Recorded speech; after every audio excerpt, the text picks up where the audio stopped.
Assalamualaikum warahmatullahi wabarakatuh. Perkenalkan, kami dari kelompok 5 ingin mempresentasikan hasil kerja kelompok kami tentang manajemen resiko reputasi. Sebelumnya, izinkan kami memperkenalkan diri. Yang pertama, Salsabila Nazia Putri. Yang kedua, Yolanda Madita Putri. Dan yang ketiga, Firda Febriani Putri, saya sendiri sebagai moderator. Next. Saya akan menjelaskan tentang pengertian risiko reputasi. Risiko reputasi adalah risiko akibat menurunnya tingkat kepercayaan stakeholder yang bersumber dari persepsi negatif terhadap perusahaan. Risiko ini timbal diantaranya karena adanya pemberitaan atau rumor negatif sebuah perusahaan, serta adanya strategi komunikasi perusahaan yang kurang efektif. Next.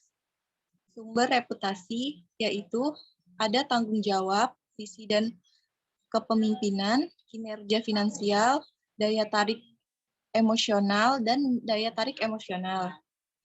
Selanjutnya akan dibacakan oleh Salsa. Selanjutnya yaitu risiko intern pada manajemen risiko reputasi. Risiko intern merupakan risiko yang meletak pada kegiatan bisnis bank, baik yang dapat dikualifikasikan maupun tidak, yang berpotensi mempengaruhi posisi keuangan bank. Selanjutnya yaitu penerapan manajemen risiko reputasi.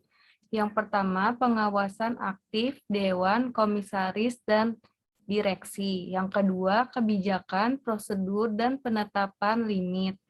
Yang keempat, kecukupan, potensi, identifikasi, pengukuran, pemantauan, dan pengadilan. Yang terakhir yaitu sistem pengadilan intern. Selanjutnya akan dibacakan oleh Yolanda. Sistem pengendalian internal pada manajemen risiko reputasi. Proses identifikasi, pengukuran, pemantauan, dan pengendalian risiko, serta sistem informasi manajemen risiko reputasi.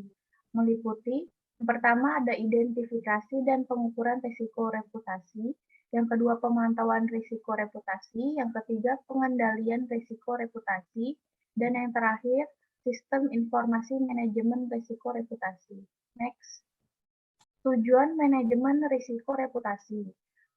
Mengantisipasi dan meminimalkan dampak kerugian dari risiko reputasi perusahaan. Sumber risiko reputasi ada pengaruh reputasi, pelanggaran etika, komplektivitas, pemberitaan negatif, dan keluhan pelanggan. Next. Kriteria risiko reputasi. Itu ada misalnya yang pertama kurang dari 2,5% dari laba kotor itu termasuk predikat low. 25-5% dari laba kotor itu termasuk low to moderate. 5-7,5% dari laba kotor itu termasuk moderate, dan 7,5% sampai 10% dari laba kotor termasuk moderate to high.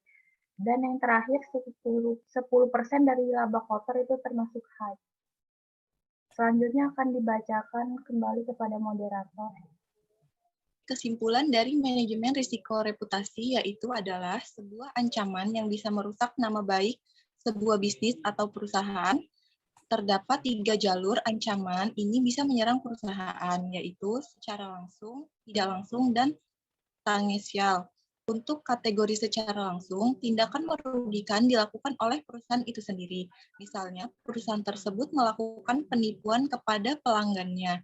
Jika secara tidak langsung, biasanya merupakan hasil dari tindakan pegawai di perusahaan tersebut.